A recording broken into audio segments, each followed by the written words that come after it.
Hey guys, it's Sam from the Learning Studio here. Today I wanted to talk a little bit about some non-right angle trigonometry. So this is the trigonometry that involves triangles that don't necessarily have a right angle in them.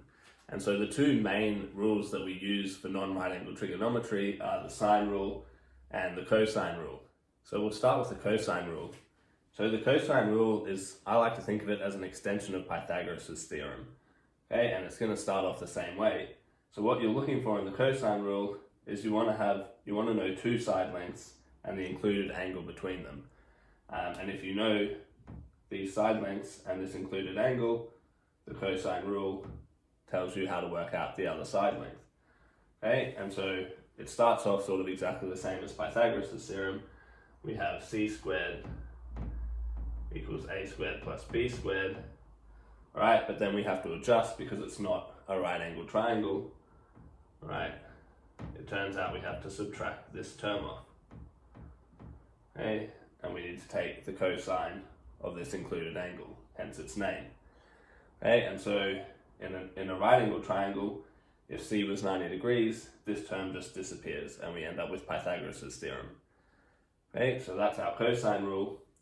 The sine rule, on the other hand, relates the ratios of a side to the sine of the opposite angle. Okay, so we end up with this.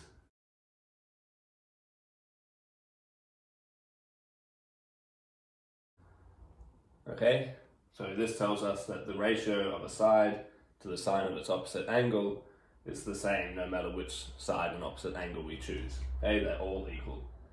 Alright, so these two rules make it fairly simple to sort of work out all the side lengths and angles in any triangle, whether it has a right angle or not. There are situations, however, where one of these rules will be more useful than the other. Okay, so for example, if I only knew one side but had two angles, the cosine rule is not going to be a great one to use, okay, because I need to know probably two sides for that to be useful.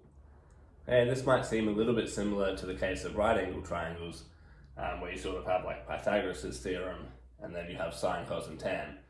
And in the case of right angle triangles, you need both of those, right? If all you knew was Pythagoras' theorem, you'd never be able to work out any angles. But the case for non-right angle triangles is actually slightly different. So even though these rules look completely different, and there are lots of cases where one is easier to use than the other, you can actually get away with just knowing one. All right, so if all you knew was the cosine rule, it's still possible to work out the sine rule and vice versa. If you know the sine rule, you actually know the cosine rule. Okay, and so I'm going to show you why these two rules are equivalent in this video. Okay, so the first thing I'm going to do is show you that the cosine rule implies the sine rule.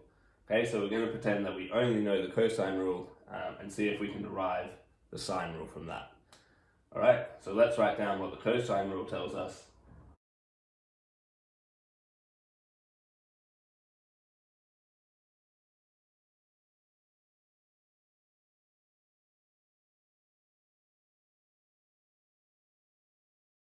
Okay, so remember that even though we sort of gave this one originally as the cosine rule, it doesn't matter which sides you pick. The important thing is that you take two sides and the included angle, and that will tell you the opposite side. Okay, so we really get these three equations from that rule. Alright, so the first thing I'm going to do is rearrange these a little bit. Okay, so I'm going to move these other two side lengths over to this side. Okay, so we'll end up with negatives here.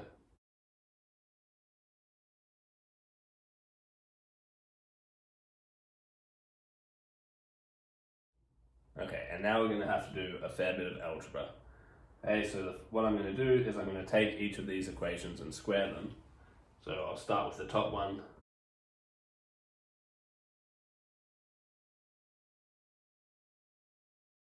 Okay, so I start by squaring both sides. Alright, and then I want to expand this out. So what's going to happen here is I'm going to square each of these terms and then I'll get the cross terms.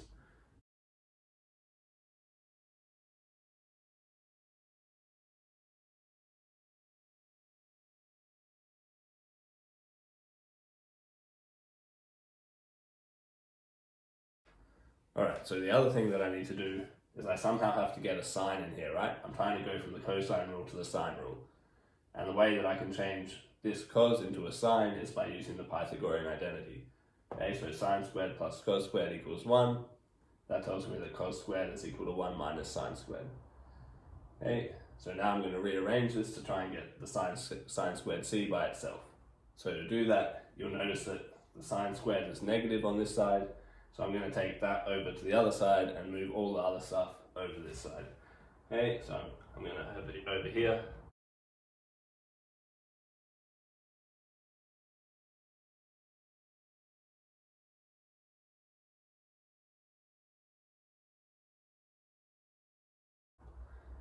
Okay, and at this stage I'm actually going to divide through by 4a squared b squared c squared. Okay, so what that will do on this side, it will leave me with sine squared c over c squared. Okay, which is close to the ratio that I'm trying to get in the sine rule. Right, and on this side,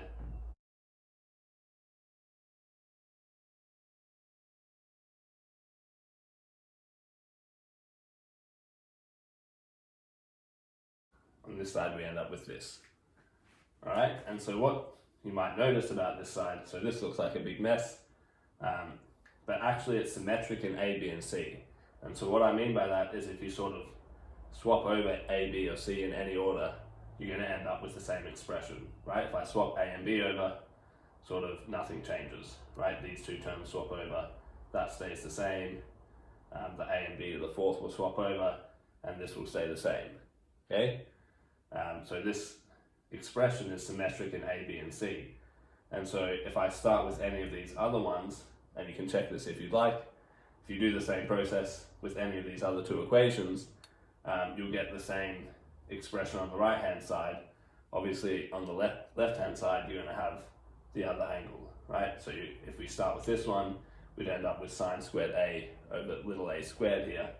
And if we start with this one, we end up with sine squared b over little b squared here. But the right hand side will always be the same, right? Because all that's happening here is that the a, b, and c are sort of getting swapped around. Okay, so repeating this process for these two tells you that this thing here is also going to be equal to sine squared a on a squared, which is also going to be equal to sine squared b on b squared. Alright, so we're now almost there. Okay, this looks almost like the sine rule, but we've squared everything. And so the only thing we have to be careful of is that when we take square roots, we don't end up with negative things. Okay, so a, b, and c, these side lengths are obviously positive. The only thing we might have to worry about is whether the signs here are negative. Alright, but because we're using a triangle, these angles are all less than 180 degrees, which means sine of those angles is going to be positive. Alright, so when we take square roots, we're not worried that one of these might have been negative. Okay, and so that gives us the sine rule.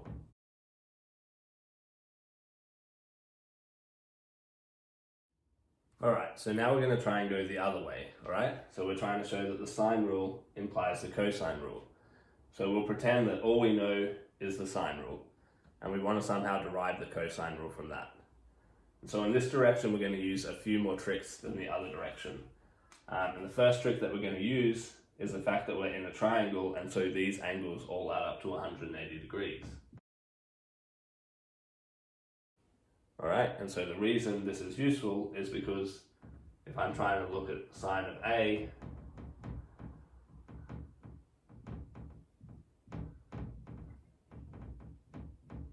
I can write it as the sine of 180 minus the other two, right? And so then I can use this identity that tells me that if I'm looking at sine of 180 minus an angle, that's the same as just taking sine of the angle. Okay, and so then the final thing that I want to use,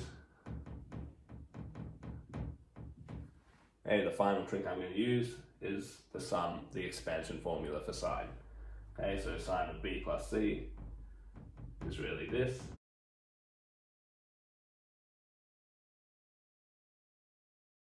Alright, and so that is how we are going to get cos to appear when we started with sine.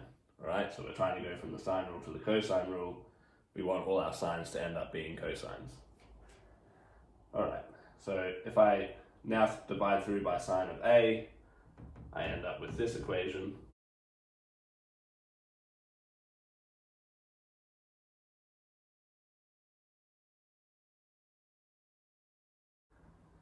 Alright, and here is where we're going to use the sine rule, okay? So these ratios here are also equal to the ratio of the side lengths. Okay, that's what the sine rule tells us.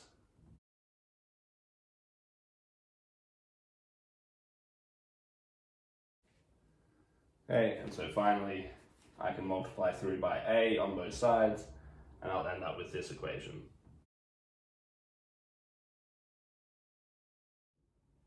Alright, so there was nothing special about our choice up here of A. Alright, so I just picked sine of A and said it's equal to 180 minus the sum of the other two. But that's also true if I put B in, right? I can say sine of B is the sine of 180 minus the sum of A and C, and sine of C is equal to this minus A plus B, right?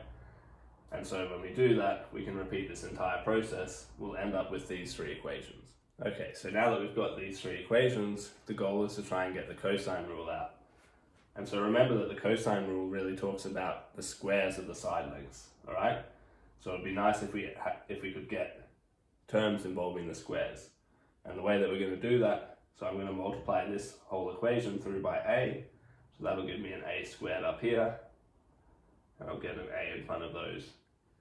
I'm going to multiply the second equation through by B, and the last equation I'm going to multiply through by minus C. Okay, so I'm going to end up with C everywhere, but I'm going to make it negative.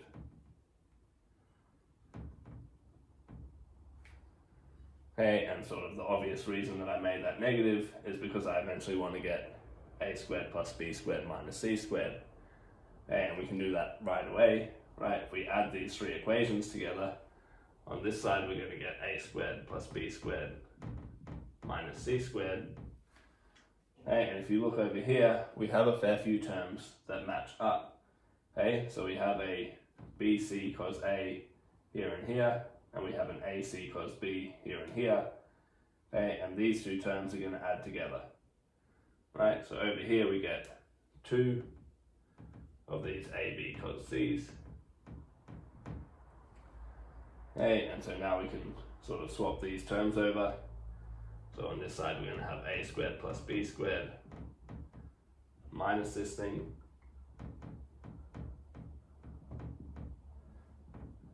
Okay, and on the other side we have C squared. Okay, which is exactly what the cosine rule tells us. Right, and so obviously we could do the same trick. If we change the minus sign here, we'll get the other three or the other two versions of that cosine rule for the triangle. Alright, so this shows us that we actually only need one of these rules to do non-right angle trigonometry. But there's a good reason for having both, and if you try and do a problem that would work best with the sine rule using the cosine rule, you'll quickly find out that there is a lot of algebra involved in trying to use the cosine rule to solve the triangle. I hope you enjoyed this video, guys. If you'd like to master more aspects of trigonometry, I've got a textbook. The link is available in the description.